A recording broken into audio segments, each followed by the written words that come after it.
Merci beaucoup Karim, bonjour à toutes et à tous et bienvenue à cet auditoire Ola Franck Martin pour cette effectivement 30e journée. Je n'étais pas là au début, mais je pense que c'était Jacques Philippe, le prédécesseur, qui était là.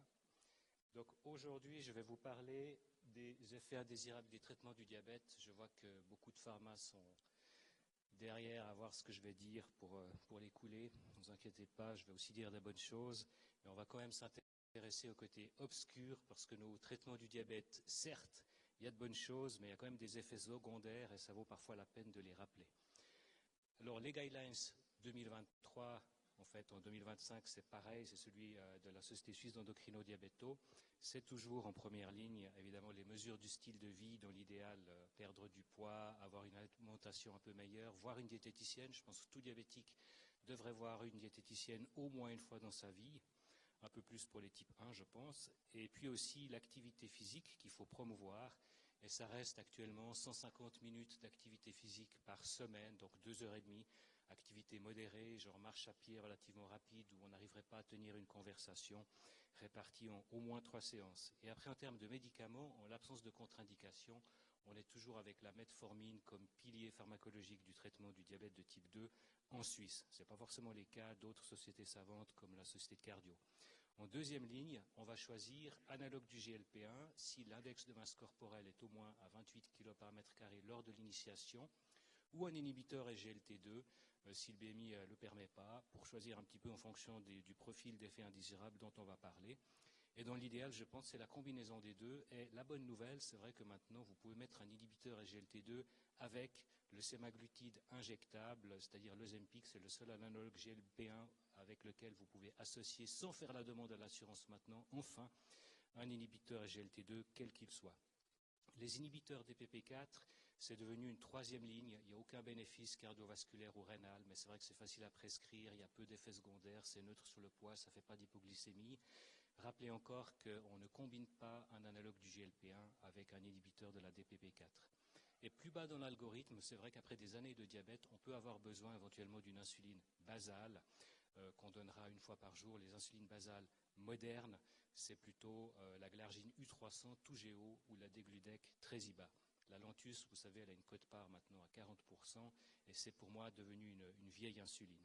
Et les sulfonylurées, les seuls que la société suisse recommande, c'est le glyclaside parce qu'on peut aller jusqu'à 30 ml par minute d'EGFR, alors que les anciennes, glimépiride et glibenclamide, on doit s'arrêter à 60. Alors si je reprends ces médicaments et leurs effets secondaires, rappelez-vous que la metformine, on peut évidemment la donner aux patients qui la supportent, mais plutôt pendant ou après les repas, parce que si vous la donnez à jeun, ça va être un petit peu compliqué sur le plan digestif, douleur, diarrhée, etc. Quand on passe en dessous de 60 ml par minute, pensez à réduire la dose avec le déclin de la fonction rénale. Et en dessous de 45, on ne commence pas dès nouveau la metformine, il faut encore la baisser, type 500 mg 2 fois par jour. Et en dessous de 30, c'est contre-indiqué, évidemment, en raison du risque d'acidose lactique, comme vous savez. Mais à part le risque d'acidose lactique, la metformine entraîne une malabsorption de la vitamine B12 au niveau digestif. Et c'est très classique que ces patients traités au long cours aient un déficient en vitamine B12 que vous pouvez mesurer, je dirais, une fois par année. Ça peut être des paramètres plus sensibles, type holotranscobalamine par exemple, une fois par an et substitué de manière habituelle, sachant que le déficient en vitamine B12 peut causer une neuropathie périphérique. Alors si vous examinez les pieds de vos patients, ce qui est génial, par exemple avec le diapason, et que vous avez une palesthésie abaissée, ne vous contentez pas de dire c'est le diabète, il y a quand même d'autres causes de neuropathie périphérique, dont le déficient en vitamine B12, mais aussi l'alcool, certains toxiques, l'hypothyroïdie, etc. Alors les inhibiteurs du SGLT2, ce cotransporteur sodium-glucose au niveau du tubule rénal proximal.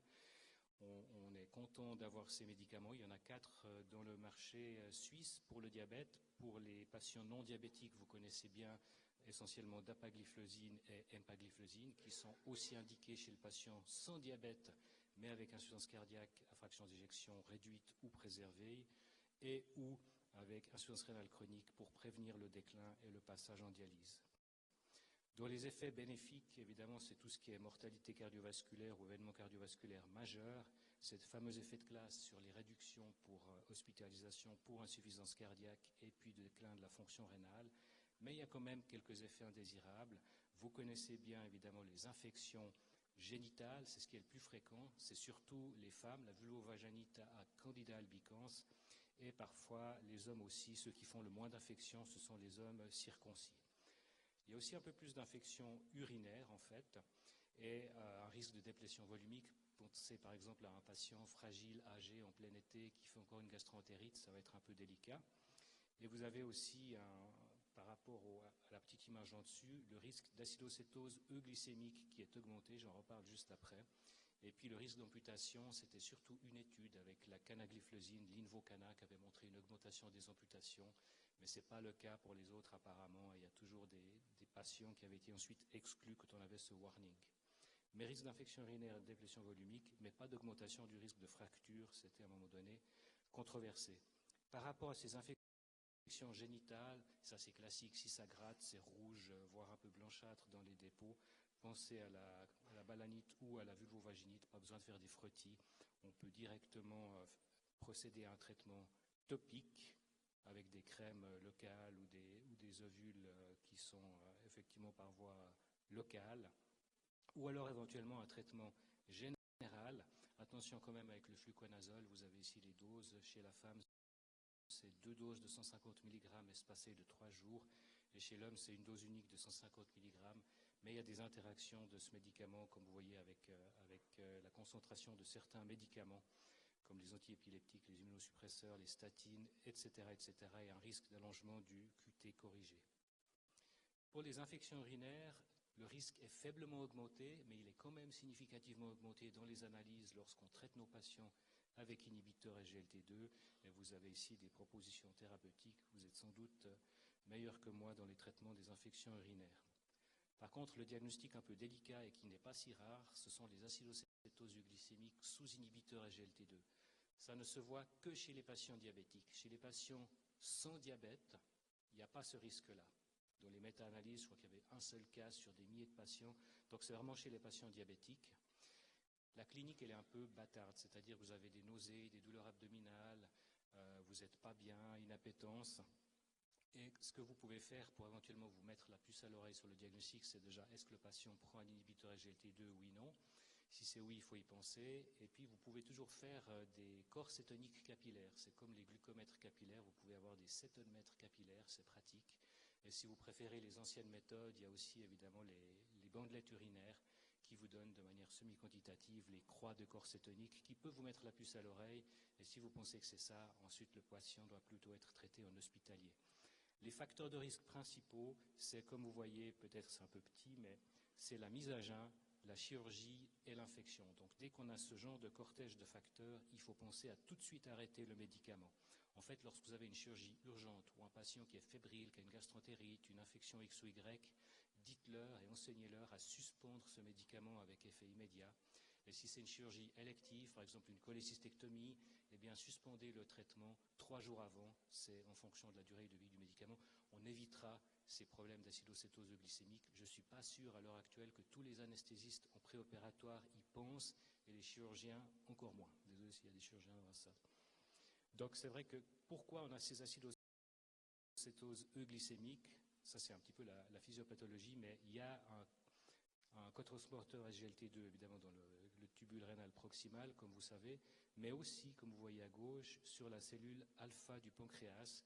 Et en fait, ici, c'est la dapagliflozine qui est montrée, mais n'importe quel inhibiteur SGLT2 va faire augmenter la sécrétion de glucagon qui, lorsqu'il va atteindre le foie, va augmenter la cétogenèse, et l'accumulation de ces corps cétoniques va permettre éventuellement une acidocétose euglycémique.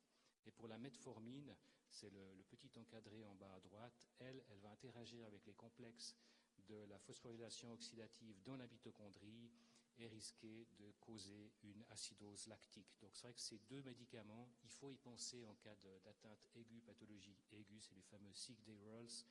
Pensez éventuellement à suspendre metformine et inhibiteur SGLT2 pour éviter ces deux causes évitables, on va dire, l'acidose lactique pour la metformine et l'acidocétose glycémique pour les inhibiteurs SGLT2.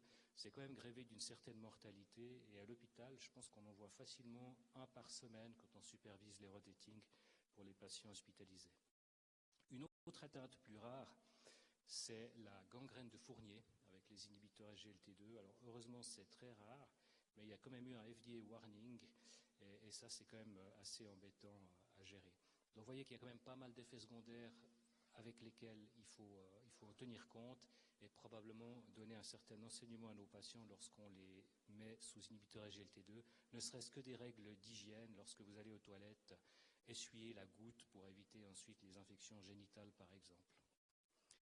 Alors les inhibiteurs de la DPP4, j'en parlais tout à l'heure, c'est devenu plutôt une troisième ligne de traitement.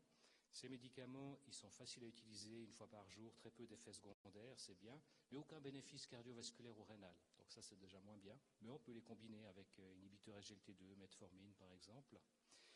Et par contre, il y a quelques effets quand même potentiellement indésirables, c'est le risque de pancréatite et c'est aussi le risque augmenté de pemphigoïde bulleuse, une maladie qui reste rare, mais que j'ai vu quand même chez 2 ou 3 patients il n'y a pas si longtemps. Donc pensez-y si vous avez une atteinte cutanée. Et à ce moment-là, évidemment, le traitement, c'est l'éviction de l'inhibiteur DPP4.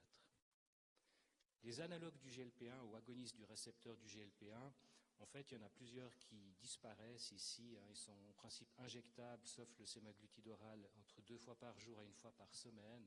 Le Byetta, je pense que personne l'utilise. Le Victoza va disparaître à fin décembre de cette année, donc on l'aura plus sur le marché. Il reste sous forme combinée avec l'insuline dégludex, c'est ce qui s'appelle le Xultophy, donc il restera sous cette forme-là. Le Bydureon, j'ai discuté hier avec quelqu'un de chez AstraZeneca, il a été retiré aussi. D'ailleurs, tout comme un médicament qui s'appelle Combiglize, que vous connaissez peut-être, c'est le mix entre saxagliptine, un inhibiteur de PP4, et metformine. Donc Combiglize a disparu du marché, vous avez peut-être une pharmacie qui va vous demander, et je l'ai appris aussi avant-hier. Le Trulicity, il est toujours sur le marché, mais apparemment, il n'y a pas de stock suffisant pour permettre de mettre de nouveaux patients sous ce traitement. Donc, il nous reste l'Ozempic. On n'a plus de problème de shortage comme on a eu à l'époque quand tout le monde s'en prenait pour rentrer dans le bikini l'été. Donc, il y a assez de stock. Rappelez-vous, il faut le titrer et ce médicament est le seul avec lequel on peut mettre un inhibiteur SGLT2 sans faire la demande à l'assurance, comme je l'ai dit tout à l'heure. Et le sémaglutide oral, c'est le Rybelsus, qui se titre aussi. La petite complication, c'est de le prendre le matin au moins une demi-heure à jeun avant les autres médicaments avec un petit peu d'eau plate et pas beaucoup plus. Donc si on regarde un petit peu en termes de méta-analyse, ces médicaments, ces analogues GLP1, est-ce qu'ils sont bénéfiques? Oui, non. En gros, oui. Vous voyez sur la colonne de gauche, tout ce qui est événement cardiovasculaire majeur, donc c'est souvent un composite de mortalité de cause cardiovasculaire, infarctus non fatal et AVC non fatal, on a un bénéfice significatif dans les méta-analyses qui regroupent à peu près toutes les études, c'était en juin cette année, sur la mortalité toute cause aussi, mais aussi sur l'hospitalisation pour insuffisance cardiaque. Maintenant, c'est les cardiologues qui sont un peu targetés par les pharma pour prescrire ces médicaments. Il y avait eu ces études aussi avec le sémaglutide chez la personne obèse sans diabète avec des bénéfices. Ça réduit aussi les outcomes, les issues rénales. Et ce n'était pas seulement à l'époque, c'était surtout la réduction de micro vers macroalbuminurie, mais vous vous rappelez de l'étude FLOW l'année dernière, il y a vraiment avec ces médicaments une protection du risque de passage tôt ou tard en dialyse. Après, évidemment, c'est assez safe en termes d'hypoglycémie, on ne fait pas tellement d'hypo sous analogue du GLP1. Le risque de rétinopathie, probablement qu'il n'est pas confirmé, en tout cas pas dans les méta-analyses, mais tout traitement qui réduit rapidement les glycémies va entraîner un risque de rétinopathie. Donc si vous commencez un traitement assez puissant chez des patients, comme par exemple un analogue GLP1, pensez à vérifier le fond d'œil avant. Le risque de pancréatite, non plus. Par contre, si on a eu une pancréatite, en principe, c'est une contre-indication pour introduire un analogue du GLP1. Pour tout ce qui est des issues en lien avec le cancer, il n'y a pas plus de cancer, notamment pas plus de cancer pancréatique, ni de cancer médulaire de la thyroïde. C'est quelque chose qui était chez l'animal, mais pas chez l'humain. Donc des effets bénéfiques sur la réduction du poids, de la glyquée, sur l'insuffisance cardiaque, sur les aspects aussi cardiovasculaires, mais quand même quelques effets parfois indésirables, notamment on augmente le risque de calcul biliaire chez ces patients, ça peut arriver. Un des soucis qu'on pourrait avoir, c'est le risque de sarcopénie. Évidemment, on fait perdre du poids, peut-être plus avec celui hautement dosé, le sémaglutide qui est dans le Wegovy, 2,4 mg chez les personnes obèses. Eh bien là, le risque de sarcopénie peut-être existe, donc il faut faire attention à maintenir une activité physique, maintenir un apport en protéines. Et puis, il y a effectivement en développement pas mal de molécules qui sont maintenant étudiées avec avec ces analogues du GLP-1 pour voir si on peut éviter de perdre trop de masse musculaire. Mais en fait, c'est des médicaments qui sont quand même grevés d'un certain arrêt du traitement. Ça, c'est une analyse assez récente dans le JAMA Network Open en 2025. Et vous voyez la courbe orange, c'est les patients avec diabète de type 2 sous analogue du GLP-1. Et vous voyez qu'après une année, c'est presque 50% des patients qui arrêtent ce traitement. Et c'est encore pire pour les patients qui n'ont pas de diabète, mais qui sont en situation d'obésité, avec souvent des doses plus élevées, puisqu'après une année, c'est jusqu'à 70% d'arrêt du traitement. C'est énorme. Et le taux de reprise du traitement, il est aussi plus faible chez les patients obèses que chez les patients diabétiques. Peut-être que la tolérance est un peu meilleure, mais je pense que là derrière, il faut bien dire à nos patients quand on commence ce type de traitement, oui, on va titrer progressivement, comme vous savez, parce qu'il y a un risque de douleur abdominale, de nausées, de vomissements. C'est vrai que ces médicaments, ça marche comme des coupes-fins finalement. Donc c'est assez logique, mais on s'habitue un petit peu. Et il faut dire aux patients d'insister. Et si vraiment la tolérance n'est pas bonne, plutôt que de l'arrêter, on peut essayer de revenir à la dose d'avant pour voir si la tolérance est meilleure. Tout ce qui est insuline sulfonylurée, les risques, vous les connaissez bien évidemment, c'est le risque d'hypoglycémie, une glycémie en dessous de 4. Donc dès qu'on a ces traitements à bord, il faut aussi faire un enseignement aux patients pour reconnaître l'hypoglycémie, la mesurer par glucomètre capillaire et puis bien sûr savoir comment la corriger. C'est classiquement ce qui est en vert au milieu. Si on a une hypo, on va donner l'équivalent de 15 grammes de sucre rapide, donc c'est à peu près 4 morceaux de sucre standard ou 1,5 déci de soda non light ou de jus de fruits. Il y a des patients qui essayent encore de se corriger une hypo avec du Coca zéro, ça ne marche pas, il faut leur dire quand même. Et après 15 minutes de correction plus tard, il faut revoir si on est dans les cibles ou pas. Après, pour les tierces personnes, ça c'est surtout dans le diabète de type 1 ou bien les diabétiques type 2 avec des schémas insuliniques compliqués, le glucagon injectable, mais il y a aussi ce glucagon intranasal qui évidemment est à réaliser par une tierce personne. Donc en résumé, les inhibiteurs SGLT2 ou gliflozine et les analogues GLP-1 présentent des bénéfices cardiovasculaires et rénaux, et c'est donc une deuxième intention après la metformine. On est heureux de pouvoir enfin associer un inhibiteur SGLT2 seulement à l'Ozempic en l'occurrence, mais enfin c'est quand même bien de ne plus avoir à faire la demande à l'assurance et surtout de ne plus se justifier 50 fois auprès de ces embêteurs d'assureurs. Mais il ne faut pas oublier quand même que beaucoup de ces médicaments ont des effets secondaires, et notamment la metformine, bien penser à la prendre pendant ou après le repas, les analogues du GLP-1, mentionner les effets secondaires, penser à peut-être revenir en arrière dans la titration s'il le faut, et puis les inhibiteurs SGLT2, avec surtout ces risques d'infection génitale, potentiellement urinaire, mais aussi ce truc un peu vicieux qui est l'acidocétose glycémique. Et donc, ça vaut la peine d'informer nos patients et de leur faire un enseignement pour les informer sur les cycles des Rolls. Et avec ça, je vous remercie de votre attention.